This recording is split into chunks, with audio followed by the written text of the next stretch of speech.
as the United States races to match Russia's military-industrial output amid Washington's proxy war against Russia in Ukraine, there is another race the US is in the middle of, and that is a missile race against China over the Indo-Pacific region.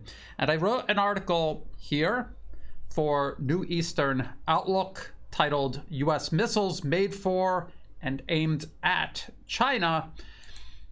And I'm going to go over 3 missile programs the US is currently developing almost entirely to fight a future conflict with China, to threaten China, and not just fight a future conflict against China because the US fears China will someday attack the United States, but entirely to breach the defenses of Chinese military forces within Chinese territory, to threaten China within its borders. So I'm going to read this article. I'm going to show you the reference materials that I used while writing it, and I may add some additional information as I go along. So the article begins by saying the United States is working toward fielding a number of new weapon systems, including the Precision Strike Missile, or PrSM, PRSM, the Typhon mid-range capability missile launcher, and the Dark Eagle long-range hypersonic weapon, all designed from the ground up almost entirely to fight China in a future war the US envisions it can wage to prevent the East Asian nation from surpassing it militarily and economically, both within the Indo-Pacific region and globally. So again, the United States is not worried about China threatening the United States within American borders. The United States is worried that the age of its impunity around the globe is coming to an end because of the growing strength of China and the strength that China shares with its neighbors and partners around the globe. The various weapon programs, as well as a fundamental reorganization of an entire branch of the US military, the US Marine Corps, which I will get into later on in this article, demonstrates the invasive and provocative nature of US foreign policy and how it is shaping its military to advance that foreign policy. So the US military forces are being shaped by US foreign policy. It is an aggressive policy aimed at projecting power thousands of miles from US shores, and the whole military is being reorganized in order to implement that foreign policy. US military aggression versus Chinese defenses. China's military posture demonstrates a desire for self-defense. Its military capabilities confined almost entirely within or along China's borders, which in turn reflect Beijing's foreign policy, non-interference and non-intervention. Even US government and arms industry funded think tanks like the RAND Corporation, its 2016 paper here, War with China, Thinking Through the Unthinkable, admit China lacks the desire and ability to strike at the US homeland. They talk about what China could possibly do in retaliation to US military aggression in Asia Pacific. Again, in an ocean away from where US territory is actually located. And the paper, with much relief, notes that China's military is confined within Chinese territory and it really doesn't have any ability or desire to strike at the American homeland. Because China is pursuing an inherently defensive posture, it, like Russia, has invested heavily in anti-access area denial, or A2AD, capabilities. A2AD capabilities are designed to prevent an adversary from entering into or maneuvering within an operational area. For China, this clearly means its land borders, shores, airspace, as well as its information space. To protect China's various domains, it has built up an immense military force with equally immense capabilities, including the world's largest and most diverse missile and rocket arsenal. So if you have a specific area of operation you do not want an enemy moving into, you can use a variety of means to prevent them from doing that. And the longer range weapons that you have, the further you can extend this operational area that you can prevent an enemy from moving into.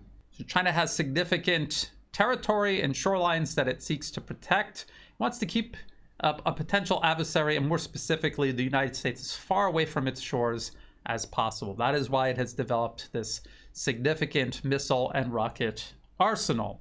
The US government and industry funded think tank Center for Strategic and International Studies, CSIS, as part of its China Power project, would describe China's missile forces in a 2020 article titled, "How Are China's Land-Based Conventional Missile Forces Evolving?"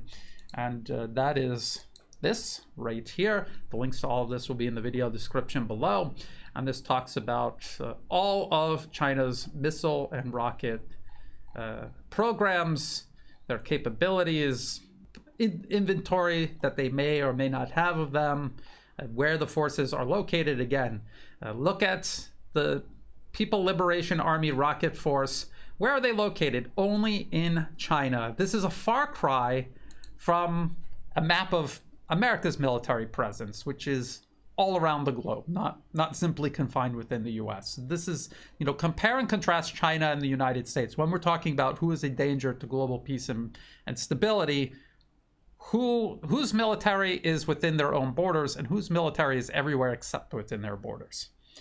So this article by CSIS, How Are China's Land-Based Conventional Missile Forces Evolving, says China's developed one of the most powerful land-based conventional missile arsenals in the world. China's conventional missile forces have significantly reshaped the security landscape in the Indo-Pacific region, and the US and other regional actors are steadily adapting their own capabilities in response. The US and other regional actors. The US does not actually exist in this region. Again, let's look at a map of Asia Pacific, Indo-Pacific, Asia Pacific.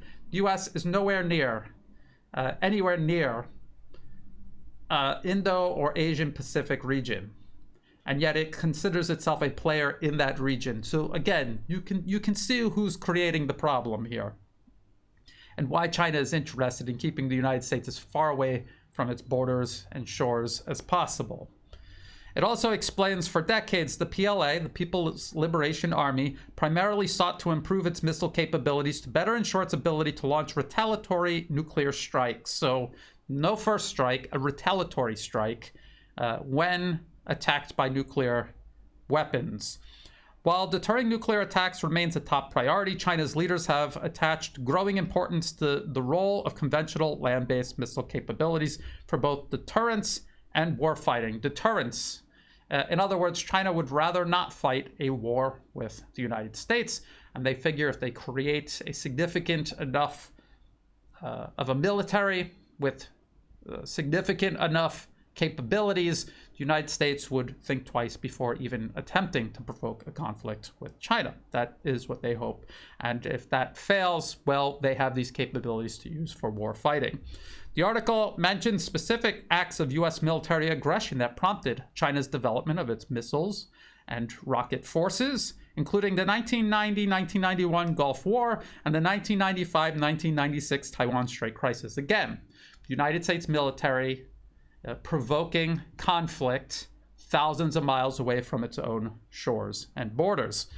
The article admits that Chinese missiles and rockets are postured to counter the US military encirclement of China, stretching from South Korea to Japan, up to and including Taiwan, and now in recent years, the Philippines. And I've been talking a lot about the Philippines lately because they're opening up their military bases to the US military. They're signing agreements with the US to develop port facilities very close to Taiwan. And this is all about the US expanding its military footprint all along China's periphery. And I just want to point out that 1995-1996 Taiwan Strait crisis, this was when the United States sent a carrier strike force off the coast of China and was threatening and menacing China, again, within their own borders. This is what has prompted them to develop this large missile and rocket arsenal. They want to prevent that from ever happening again. They do not want to be threatened within their own borders. So this is the type of military that I think most Americans believe the US military represents or wish it represented, a military that actually defends the United States rather than participates in foreign entanglements. In addition to these missile and rocket systems, China also possesses a formidable integrated air defense network consisting of some of the best air and missile defense systems on Earth, including Russia's proven S-400 system. China has also developed a large modern air force armed with air-to-air missiles able to outrange their US counterparts. And again, this is something that US military analysts admit. Together, this creates a formidable A2AD strategy to deter and, if necessary, defeat US military aggression within or along China's borders. And again, if you look at these capabilities, they are unable to reach out and strike the US on US territory. These are solely for the protection of Chinese territory. Rather than acknowledge China's legitimate national security concerns and the reality of China's rise and greater influence in the region of the planet it is actually located in on a map, the US insists on maintaining primacy over Asia, including over China, thousands of miles from America's own shores.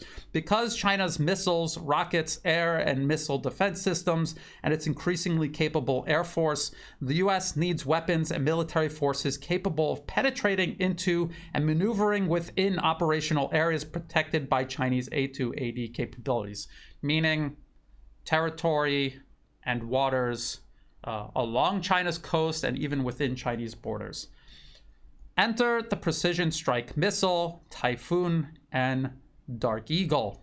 Among the capabilities the US is developing to counter Chinese defenses, enabling US military aggression against China and Asia-Pacific, the US is developing 3 new missile systems. The first, the precision strike missile, or PrSM, is meant as a replacement for the US's aging Army Tactical Missile System, ATACMS, which we have been hearing all about in regard to the US proxy war against Russia and Ukraine. With a range of up to 500 kilometers, possibly more, versus the ATACMS' 300-kilometer range, the missile is meant to provide greater range, more sophisticated targeting capabilities, and the ability to be upgraded well into the future. The PrSM would be launched from the M270 multiple launch rocket system and the HIMARS launcher vehicle, which I think, again, we're all familiar with in regards to the conflict in Ukraine. The M270 and HIMARS fire these shorter range guided rockets, satellite guided rockets. They also fire the ATACMS, and they will eventually fire these PrSM missiles, these replacements for the ATACMS. The longer ranges of PrSM is made possible by Washington's unilateral withdrawal from the Intermediate Range Nuclear Forces Treaty, signed by the US and the Soviet Union, and then inherited by the Russian Federation later on. While the US cited unverified claims of Russian non-compliance, it was clear the US withdrew from the treaty to develop missiles it believed it needed to contain China militarily in the Asia-Pacific region. Because China never signed these treaties, it was able to develop these missiles and rockets with ranges and capabilities that were prohibited under these treaties that were signed by the US and the Soviet Union and inherited by the Russian Federation. So the US could see this problem developing in Asia-Pacific. To begin with, the United States must have access to military bases in South Korea, in Japan, including Okinawa, and increasingly in the Philippines. Otherwise, they cannot threaten China within its own borders, which is the goal of US foreign policy in Asia-Pacific. They also need longer range weapons because as close to China as they are in Japan and the Philippines, we're still talking about great distances that need to be bridged. So that is why they're developing these longer range missiles. Among the intended recipients of PrSMs is the US Marine Corps. The US Marines were entirely reconfigured in recent years solely to wage a future war against China in the Western Pacific under what is called Force Design 2030. The London Telegraph, in a 2020 article titled US Marine Corps to Ditch Tanks in Readiness for Confrontation with China in the Pacific, American military chiefs say they will buy more drones and missile batteries in response to China's rapid military modernization. The article says the United States Marine Corps is to ditch its tanks and slash troop numbers as it prepares to fight Second World War style island hopping campaigns in the Pacific amid rising tensions with China. Again, not to defend American coastlines, but to fight China off of Chinese coasts and in Chinese waters. A 10-year reform program announced this week comes following warnings that Chinese advances in drones and missile technology have drastically eroded the West's military dominance in the Western Pacific. Again, the Western Pacific is the territory along Chinese borders and shores, thousands of miles away from any Western country, including the United States, and especially the UK and France, who are also involved in all of this. The Telegram is unable to explain why the US should hold military dominance in the Western Pacific thousands of miles from America's own shores. But the article does explain that US Marines would replace their tanks and reduce numbers of artillery pieces in helicopter squadrons with rockets and missile batteries, drone squadrons, and C-130 transport squadrons. This is what they would be replacing all of these reductions with. Among these rocket and missile batteries will be HIMARS and potentially automated launch vehicles carrying, among other ordnances, prisms. This new, I would say, shorter range among the three systems that they're developing. For mid-range capabilities, the US is developing the ground-based Typhon mid-range capability, or MRC, missile launcher, capable of firing the SM-6 anti-aircraft missile and Tomahawk cruise missile. These are two missiles that already exist. They are fired by naval vessels. This would be a land-based system capable of firing what are normally ship or submarine-based weapons. The system consists of a vertical launcher mounted on a trailer holding up 4 missiles pulled by an M98-3A4 heavy expanded mobility tactical truck, which looks something like this. And there's many configurations, so I am believing that it would be one of these trucks capable of pulling a trailer, because that's what this missile system is based on, a trailer. Plans to deploy the Typhoon to the Indo-Pacific region have already been announced, according to Breaking Defense. Army's new Typhoon strike weapon headed to Indo-Pacific in 2024. And again, here's a picture of it. You could see the tractor, and here's the trailer, and you can see the missiles right here. The Prism and Typhoon, while being fielded, will only exist in relatively small numbers as development and improvements continue. The US Army, for example, will only be receiving 120 Prisms in 2023. Between 2023 and 2027, according to Breaking Defense, the US Army will acquire up to 1,086 missiles, with a maximum annual output of 266 missiles, peaking in 2026. Considering the scale of fighting in Ukraine, where Russia is firing hundreds of missiles a month, US production numbers are entirely insufficient should the US find itself in a direct conflict with either Russia or China. And I cannot stress enough how important military-industrial capacity is in any sort of conflict with a peer or near peer adversary. And we can see this playing out in Ukraine right now. China is a much larger, more capable nation in terms of industrial capacity. What is the United States thinking? The third missile system, the longer-range Dark Eagle long-range hypersonic weapon, is also being rushed into the field. However, it has suffered many setbacks, including during several recent test launches. Defense News, in a September article titled U.S. Army's Dark Eagle's hypersonic weapon fielding delayed to year's end, right here, would report the U.S. Army will miss its goal to field the Dark Eagle long-range hypersonic weapon during the government's fiscal year that ends September 30th, but it is still aiming to deliver the capability by the end of the calendar year, according to the service's acquisition chief. The delay is due to the cancellation of a critical test of the Common Hypersonic Glide Body, Assistant Secretary of the Army for Acquisition, Logistics, and Technology Doug Bush told Defense News in a September 18th interview. The scrapped test planned for this month was going to be pretty close to an operational test rather than a development test, he said. You can see they are rushing all of these weapon systems into the field, whether they're ready or not.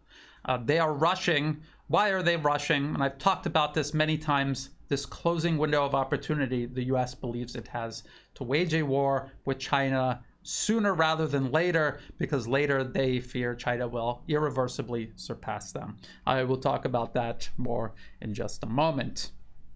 Both the U.S. Army and U.S. Navy are slated to receive this system.